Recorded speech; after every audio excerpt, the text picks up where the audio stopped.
I think what we tried to do, and it was actually a mandate by Neeraj, he said, be vulnerable with each other. You know, don't just share happy things. You know, you need to be able to trust each other. And to trust each other, you have to be able to be vulnerable and share your insecurities even. And so we started on that note and with that intention.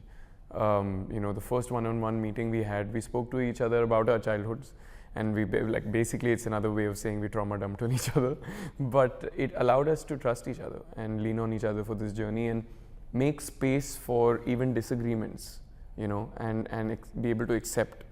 And that's what we were trying to do with the film, you know, create a space where there is empathy, true empathy, you know, and I think that's that. And then, you know, we just had a lot of fun dissing each other, like taking each other's case and building a real lived-in bond, you know, not just a kind of, oh, it's such a sweet friendship. You know, there are flaws in friendships. Yeah. You know, you disagree, there's conflict in friendships. And that graph is so beautifully written into the film. So I would say he created it, but we lived it. We lived it. I took the boys to the villages and we spent a lot of time there. And that's really opened up to them to replicate the lived experience.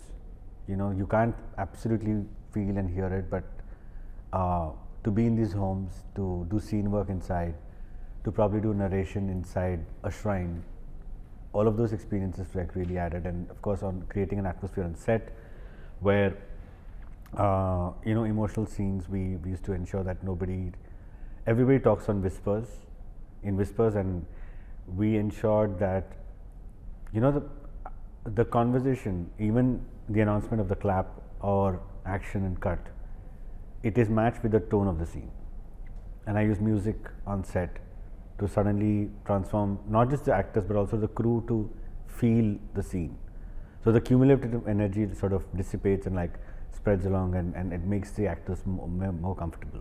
Whenever I make something, I have to make it personal. So then I feel like all of me is into it. So how I did that was that I went back into my childhood. So I grew up as a Dalit, like Chandan in the film.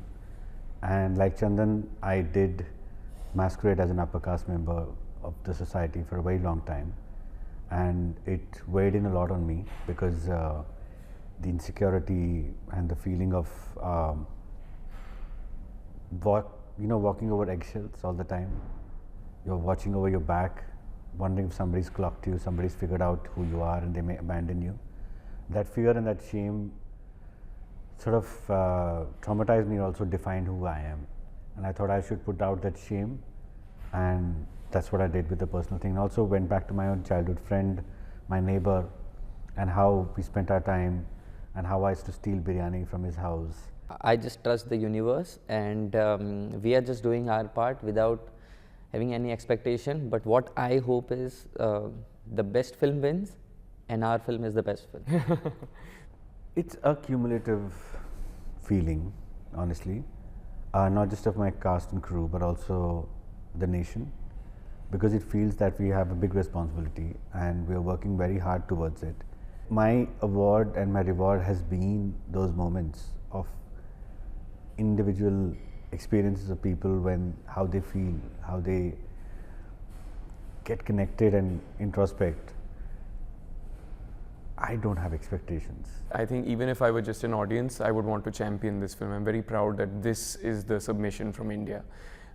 It's a film that talks about a universal theme of self-acceptance, identity, empathy, and a need for empathy in the world. If this film brings even a slightest of positive change in the society, wherever the scope is, so then that is a bigger win for me.